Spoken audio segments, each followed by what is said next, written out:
শানে সাহাবা জাতীয় খতিব ফাউন্ডেশন কর্তৃক আয়োজিত আজকের এই জাতীয় কাউন্সিলের সম্মানিত সভাপতি, ইতিমধ্যে আমাদের মাঝে সম্মানিত প্রধান অতিথি বক্তব্য রেখে গেছেন। কথা সংক্ষেপ, শানে সাহাবা যে 11টি দাবি পেশ করেছেন, আমি এই 11টি দাবির সাথে সম্পূর্ণ একমত। তবে আমরা যারা আইম্মায়ে মাসাজিদ খুতাবায়ে এজাম এখানে আসি, সারা বাংলাদেশের যারা খুতাবায়ে এজাম, আমরা মনে করি কিনা জানি না, তবে এদেশের জনগণ আমাদের নিয়ন্ত্রণে চলে। জুমার দিন ইচ্ছাই হোক অনিচ্ছাই হোক, সরকারি হোক বেসরকারি হোক, বিরোধী দলের হোক, সব মুসল্লি কিন্তু খতিব সাহেবের ইক্তেদা করেন। জুমার বয়ান ইচ্ছাই হোক অনিচ্ছাই হোক শুনেন। আমি দীর্ঘ সময় এখানে হযরত জুনায়েদ আল হাবিব সাহেব হুজুর আছে, বাইতুল মুকাররম জাতীয় মসজিদের মরহুম খতিব ওবায়দুল হক রহমতুল্লাহি আলাইহি, ওনার খুব কাছ থেকে দেখেছি, দীর্ঘ এক যুগ ছিলাম সাথে। বাইতুল মুকাররম জাতীয় মসজিদে উনি মৃত্যুর দিন পর্যন্ত ওনার বেতন ছিল 6,500 টাকা। এটা শুনতে তো খুব আশ্চর্য লাগে। খতিব সাহেবের এমন কোনো সম্মানই ছিল না। 4,000 টাকা দিয়ে শুরু করেছেন, 6,500 টাকা দিয়ে উনি ইন্তেকাল করেছেন।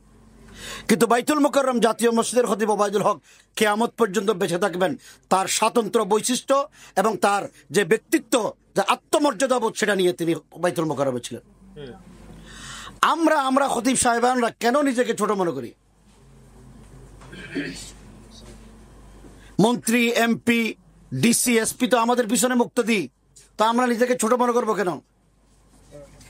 আমাদের আত্মমর্যাদাবোধ নিজেদের মধ্যে জাগ্রত না করার কারণে আজকে তারা আমাদের উপরে ছড়ি গুটায়। খতিব সাহেবরা ইচ্ছা করলে এই সমাজ পরিবর্তন করতে পারেন।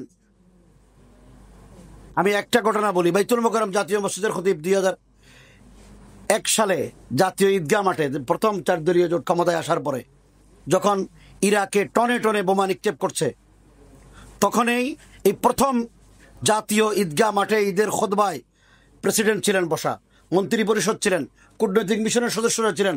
খতিব সাহেব অনেক লম্বা বক্তৃতা করেছেন। এর ভিতরে প্রেসিডেন্টকে খেতাব করে বললেন, আপনি একটি মুসলিম প্রধান দেশের প্রেসিডেন্ট, আপনি বলুন যে আমাদের মুসলিম ভাই ইরাকের উপরে যেভাবে আমেরিকা টনে টনে বোমা নিক্ষেপ করছে, আমি মুসলিম প্রধান রাষ্ট্রের রাষ্ট্রপতি হিসেবে এই দেশে আমেরিকার দূতাবাস থাকতে পারবে না, মুসলমানরা যদি থুতু নিক্ষেপ করে আমেরিকা বাসিয়া যাইবে।